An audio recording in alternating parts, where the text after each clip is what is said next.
નહીં આપી અને ફી લેટ ફી ભરે છે તો બી એ લોકો પેનલ્ટી લે છે। પપ્પા લાવે તો પછી ભરી અને પછી કસ્ટડીમાં છે એવું એ લોકોનું કહેવું છે, પણ હાલમાં મારી પાસે ડોક્યુમેન્ટ છે નહીં, એ એમની કસ્ટડીમાં છે। અને જે ફીસ અને જમવાનું બી બરાબર નહીં હોતું, દરરોજ ખીચડી ને દાળ ભાત જ હોય છે। સવારે પૌવા કોઈ અમને હિસાબ નહીં આવેલો અને ફર્સ્ટ યર ની હજુ પાવતી બી નહીં આલેલી। અહીંયા સ્ટાફ પૂરતો નથી અને એ લોકોએ ગેરહાજર સેવા અત્યારે બતાવી રહ્યા છે। આમાં 1 કરોડનું ડ્યુ બોલે છે, તો મેડમ જોડે જે સંચાલક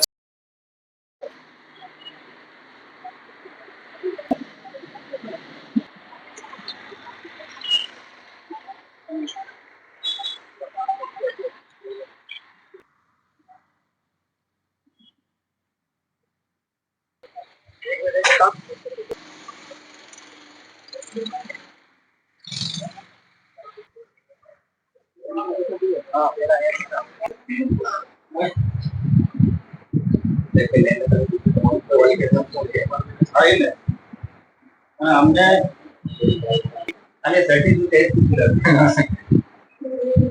पे नहीं धीरे धीरे हमारा सामने टाइम पास होता है ना।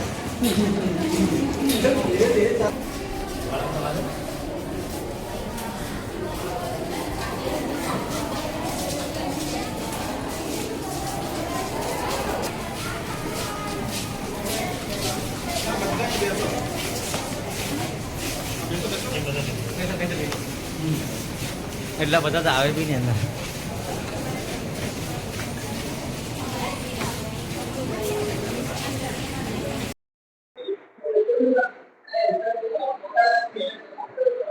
તમારા અભ્યાસ માટે કોઈ શિક્ષક આવે છે? શિક્ષક આવે છે? કેટલા શિક્ષક આવે છે? બોલો ભાઈ। અત્યારે મેડમ આ બધો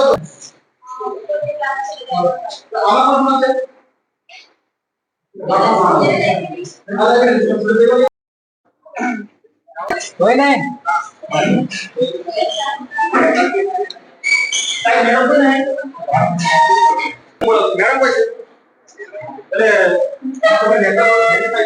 તમારા ક્લાસમાં કોઈ શિક્ષક કે ટીચર કેમ નથી?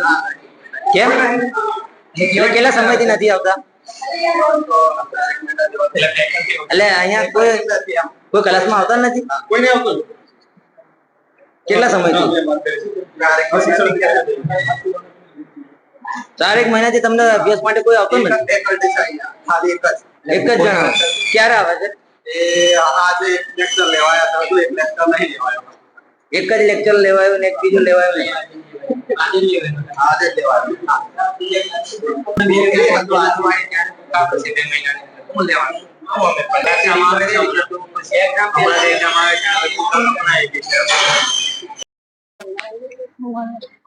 અહીંયા ફર્સ્ટ યર ની ફી 50,000 હોય તો 3 વર્ષની ફી 50 જ રહેવા જોઈએ, પણ અમારી જોડે કોણ ફર્સ્ટ યર ની 50, સેકન્ડ યર ની બી 50 લીધી ને, હવે થર્ડ યર માં આવું કે છે કે તમારી ફી 68,000 રહેશે। તો જેટલા ઉપર ના આવે ને એ બી એ લોકો લઈ લે છે। હા, અને જમવાનું બી બરાબર નહીં હોતું, દરરોજ ખીચડી ને દાળ ભાત જ હોય છે। સવારે પૌવા જ હોય છે, હમણાં અઠવાડિયાથી પૌવા જ આપે છે। પાણીની બી સુવિધા નહીં, પાણી બી સાફ નહીં કરાવતા। અમારી માંગ એવી છે કે અહીંયા અમારી જોડે પૈસા લે છે તો ફેસિલિટી બી બધી પ્રોપર આપવાની, અને જમવાનું બી હોસ્ટેલ નું બરાબર હોવું જોઈએ, અને શાકભાજી એવું હોતું નહીં, દરરોજ દાળ ભાત ને ખીચડી ને એવું જ હોય છે। સ્કોલરશીપ તો આવી નહીં, પણ ઉપરાંત આ લોકો અમારી જોડે 25,000 પણ વધારાના લે છે। અમે એમને કહીએ કે 25,000 શેના વધારા લે છે, તો એ લોકો કહે કે તમારી પોસ્ટિંગ અને બુક, તો અમારી બુક તમને ટાઈમ થી આવતા નહીં, એક્ઝામ ના એન્ડ ટાઈમે અમને બુકો આપે છે। હા, અને પોસ્ટિંગ ની ફી અમારી અલગથી ટાઈમ છે, ફી ભરે નહીં તો પહેલા અને પોસ્ટિંગ ની ફી માંગે છે, અને તમને પોસ્ટિંગ આવતા નહીં, ટાઈમે પોસ્ટિંગ નહીં આવતા ને પછી એની પેનલ્ટી લે છે લોકો। જમવાનું કેવું આપે? અને પ્રોટીન ઓનલી કરી રીતના લોકો લે છે। તમારી માંગ શું છે? ટીચર સેકન્ડ સ્ટાફ કેટલું આવે છે? સ્ટાફ તો 2-3 જ આવે છે દિલ્હી માં। તો ટોટલ કેટલા શિક્ષકો અહીંયા આવે છે? રજીસ્ટ્રેશન કંઈક બી નહીં। અને તમારે જીએનએમ ચાલે છે અને એએનએમ ચાલે છે, બીએસસી નર્સિંગ ખરું? તો એનું રજીસ્ટ્રેશન થયું છે? એ કરી નહીં આવતા તો પણ ચાલે છે। માં છે ને ફર્સ્ટ યરમાં અમે આવ્યા હતા ને એડમિશન લેવા તો એવું કીધું હતું કે તમારે ખાલી 25,000 ભરવાના, એનાથી એક્સ્ટ્રા એક પૈસા નહીં ભરવાના. તો પછી પાછળથી સેકન્ડ યરમાં આવ્યા તો એમ કે છે કે તમારે દર વર્ષે મતલબ દર 25 ભરવાના, અને જે ફૂડ બિલ આવે ને એ બી લગેલી રીતે લઈ લે છે, અને મતલબ એ નહીં સ્કોલરશીપ નહીં આવે ને તો બી ભરાવે એવું કરે. શિક્ષકો તમને અભ્યાસ કરવામાં 3 મતલબ તે બી ક્વોલિફિકેશન પેલા એની વગરના છે, રજીસ્ટ્રેશન વગરના છે, એ સ્ટુડન્ટ જ છે અમારી જેવા. મતલબ મેં અહીંયા એડમિશન લીધું હતું પણ મારું એડમિશન અહીંયા થશે એવું મને નહીં કીધું, અને મારું એડમિશન લક્ષ્મીનારાયણમાં કરવામાં આવ્યું હતું મારી પરમિશન વગર, અને ફર્સ્ટ યરની પાવતી બી નહીં આપી, અને લેટ ફી ભરે છે તો બી એ લોકો પેનલ્ટી લે છે. પપ્પા લાવે તો પછી ભરીએ ને પછી એના પહેલા કઈથી ભરી દઈએ. બીજું ક્લાસ અમુક ટાઈમે ખાલી જાય છે, ટ્યુટરો નહીં, અને ટ્યુટરો છે પણ તે બી અમારા સિનિયરો લોકો છે.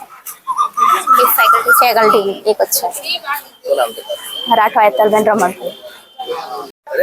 હું ગાયત્રી કોલેજમાંથી બોલું છું. જે 25,000 ફી લે છે, અમારે યરલી 25,000 લે છે, 25,000 આપવાના છે ને અમારે એનો પ્રશ્ન છે. અમારે એક વર્ષની 25,000 એમાં બૂટ કપડા બધું આવી જાય, પણ બીજા વર્ષે 25,000 લે છે એનો કોઈ અમને હિસાબ નહીં આવેલો, અને ફર્સ્ટ યરની હજુ પાવતી બી નહીં આલેલી. હમણાં પાવતી નહીં, ફેકલ્ટી નથી, કશું નથી. પાણીની બી સુવિધા પાણી બી સુવિધા નહીં. પંખા નહીં, વર્ષ દોઢ વર્ષ જેવું થયું. રાઠવા અક્ષર શું થયું છે અમને આ સંસ્થામાં? જી હાલમાં મને આ વિશે ખ્યાલ નથી કે અહીંયા કેમ આ લોકો ભેગા થાય, પણ મને કોલ આવ્યો એટલે મેં અહીંયા આવ્યો, અને હમણાં કોલ આવ્યો એટલે અહીંયા આવીને મને જાણવા મળ્યું કે આ લોકો ડોક્યુમેન્ટ જે છે અને ફીસની વાત નીકળી છે. જે ઓરિજિનલ ડોક્યુમેન્ટ છે મારી કસ્ટડીમાં છે એવું એ લોકોનું કહેવું છે, પણ હાલમાં મારી પાસે ડોક્યુમેન્ટ છે નહીં, એ એમની કસ્ટડીમાં છે. અને જે ફીસ છે એ મારી પાસે 20% કલેક્શન જ આવેલું છે, જે અમે પાર્ટનરશિપ તરીકે કામ કર્યું છે ને એ મેં કોલેજની પાછળ ખર્ચો કરેલો છે, જેનો હિસાબ કિતાબ ઓલરેડી એગ્રીમેન્ટ કરીને એ લોકોની પાસે મને લખાવીને રાખેલું છે, એ એમની પાસે કોપી પડેલી છે. અને આ ઇસ્યુના લીધે હવે છોકરાઓની સ્કોલરશિપ અટકેલી છે, એટલે એ બાબતમાં આ લોકો ભેગા થયા છે. હવે એક વસ્તુ હું વહીવટ જોતો નથી, શું થયું શું કારણ સ્કોલરશિપ અટકે એ મને હાલ ખ્યાલ નથી. હાલમાં વહીવટ એમડી તરીકે સંજય વસાવા જે છે એ બધું જોઈ રહ્યા છે, અને એ જ બધું ડિસિઝન લઈ રહ્યા છે.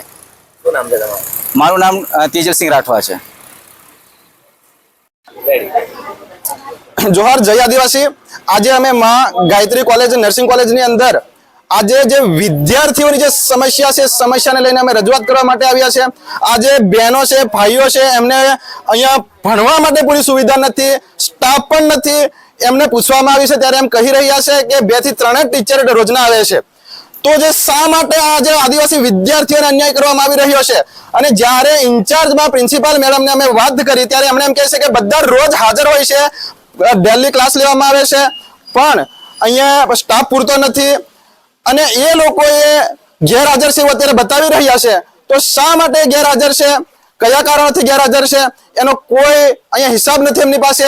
અને વિદ્યાર્થીઓની વધારાની ફી લેવામાં આવી રહી છે. આ વધારાની જે ફી લે છે, જો 2 વર્ષ સુધી 50,000 હોય તો ત્રીજા વર્ષમાં 68,000 થઈ રહ્યા છે. હવે આ બહેનો છે, બહેનોને ખાવા માટે પણ પૂરતું નથી મળતું, એમને અઠવાડિયાથી પૌવાડલા જ મળી રહ્યા છે, બહેનોનું કેવું છે. અને જો પૂરતો સ્ટાફ નથી અને એમને પાણી જો છે, પાણીની પણ અહીં સુવિધા નથી, તો વિદ્યાર્થીઓ ભણવા એમનું ભવિષ્ય કહેવાય, ભવિષ્ય શું કરશે?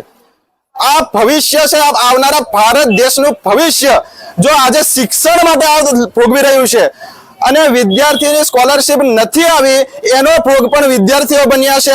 હવે સ્કોલરશિપ નથી આવી એ કોલેજ તંત્ર અને એ સ્કોલરશિપ વિભાગ સાથે જવાબદાર છે. એમાં વિદ્યાર્થી પોતાના પૈસા આપીને ફી ભરી શકશે નહીં, અને એને ફીસીપ કાર્ડ પર જો એડમિશન લીધું હોય તો શા માટે એમણે ફી ભરવી પડે? જો એમને એમયુ કરાર જે સ્કોલરશિપ વિભાગ સાથે થયા હોય તો એમની સાથે સીધો સંબંધ છે કે એમની સાથે જઈને રજૂઆત કરશે. આ કોલેજનો અને જે શિક્ષણ જે વિભાગ છે અને સ્કોલરશિપ વિભાગનો જે પ્રશ્ન છે એના ભોગ કોણ બન્યા છે? વિદ્યાર્થી બન્યા છે. તો એમને પૂરતો સ્ટાફ આપવામાં આવે, અને જે દેશનું ભવિષ્ય છે ભવિષ્ય સાથે એમને સારી રીતે શિક્ષણ મળે. શિક્ષણ મેળવવું એ બધાનો હક અધિકાર છે, અને વિદ્યાર્થીઓ એમના વાલીઓ મહેનત કરીને ફી ભરી રહ્યા છે, તો એમને શા માટે આપણે એમનાથી શિક્ષણથી વંચિત રાખીએ? એટલે મારી રજૂઆત છે કે એમને જે ડોક્યુમેન્ટ પણ એમના લઈ લેવામાં આવ્યા છે એ પણ આપવામાં આવે. જો એને આગળ કેરિયર બનાવવાનું હશે તો ડોક્યુમેન્ટ નહીં મળશે તો કેવી રીતે કેરિયર બનાવશે? તો અમારી આ રજૂઆતને ધ્યાને લઈને તંત્રએ પણ જાગવું પડશે. અમે શિક્ષણ અધિકારીને પણ વાત કરીએ છીએ આ બાબતે. મારું ડોક્ટર ગબ્બર રાઠવા. સંસ્થામાં શું પ્રોબ્લેમ હતો તો છોકરાઓ જે હમણાં હડતાલ પાડી હા, સંસ્થામાં જે આગળની ડિપોઝિટ તેજલભાઈ લીધી હતી 20,000 અને 15,000 અલગ અલગ સ્ટુડન્ટ પર, JNM ને ANM, તો એમાં એ 20,000 ડિપોઝિટ હશે તેજલભાઈ સંસ્થામાં જમા નહીં કરાવી છે, અને જે પૈસા સ્ટુડન્ટ કરેલા છે તો એમના ખાતામાં કરેલા છે અડધા, અને સંસ્થામાં 1 કરોડનું ડ્યુ બોલે છે.